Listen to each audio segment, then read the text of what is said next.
एक प्लेयर जिसने अपनी क्रिकेट छोड़ दी थी बिकॉज घर में पैसों की तंगी थी, दुबई गया, वहाँ सेल्समैन की जॉब की। उसके बाद उसने देखी भैया एम एस धोनी की biopic, M S Dhoni the untold story, और वहाँ पे वो सुशांत सिंह राजपूत ए के एम एस धोनी से इतना इंस्पायर हो गए कि भैया वो जो है वापस से क्रिकेट की तरफ मुड़ गए।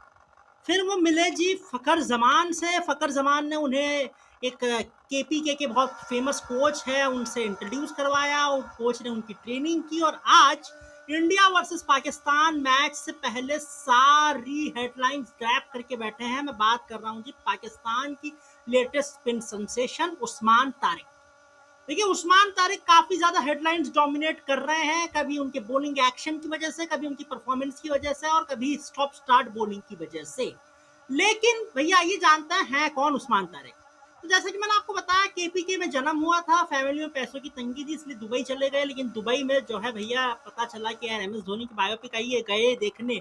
और माही भाई सिर्फ हमें तो इंस्पायर करते नहीं है, वो बॉर्डर के दूसरे पार भी उतने ही लोगों को इंस्पायर करता है। उन्होंने ही इंस्पायर किया उस्मान तारिक को, किसी कॉमन फ्रेंड के थ्रू उन्होंने फ़खर ज़मान से इंट्रोड्यूस किया, और फ़खर ज़मान ने उनको जो है वापस से ट्रेनिंग चालू करवाई।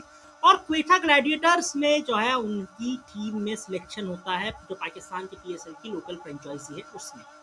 अब भैया 2023 में पहले इनका डेब्यू हुआ, और जब से डेब्यू हुआ है तब से बंदा कंट्रोवर्सी में भी घिरा हुआ है।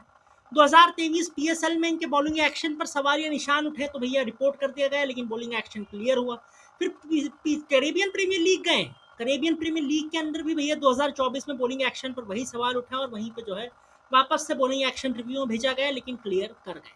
कैमरन ग्रीन ने भी एक कंट्रोवर्सी क्रिएट कर दी जब उन्होंने कहा था कि यार मुझे इसकी बॉलिंग थोड़ी सी अजीब लगती है, हालांकि फिर वो बात कहीं की कहीं चली गई, और फिर कैमरन ग्रीन को माफी वगैरह भी मांगनी पड़ी। तो वो सब सिलसिला भी अभी 2-3 महीने पहले, 2-3 महीने भी नहीं, महीने भर पहले ही जो सीरीज हुई थी ऑस्ट्रेलिया पाकिस्तान की उसमें हुआ है। खैर सबसे पहले तो भैया क्या इनका जो बॉलिंग एक्शन है वो सही है?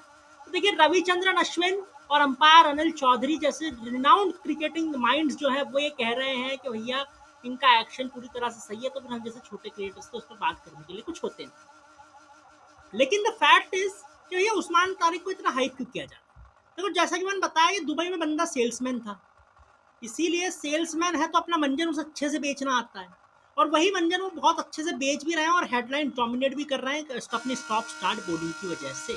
लेकिन भैया ये जो भरतनाट्यम जैसी स्टॉप स्टार्ट बॉलिंग है ये इंडियन टीम के सामने चलेगी नहीं, या कहें कि चल भी सकती है, बिकॉज भैया दोनों तरफ से एनालाइज करना पड़ेगा ना। Off spinner always thrived against the left handed batters, and we have one too many.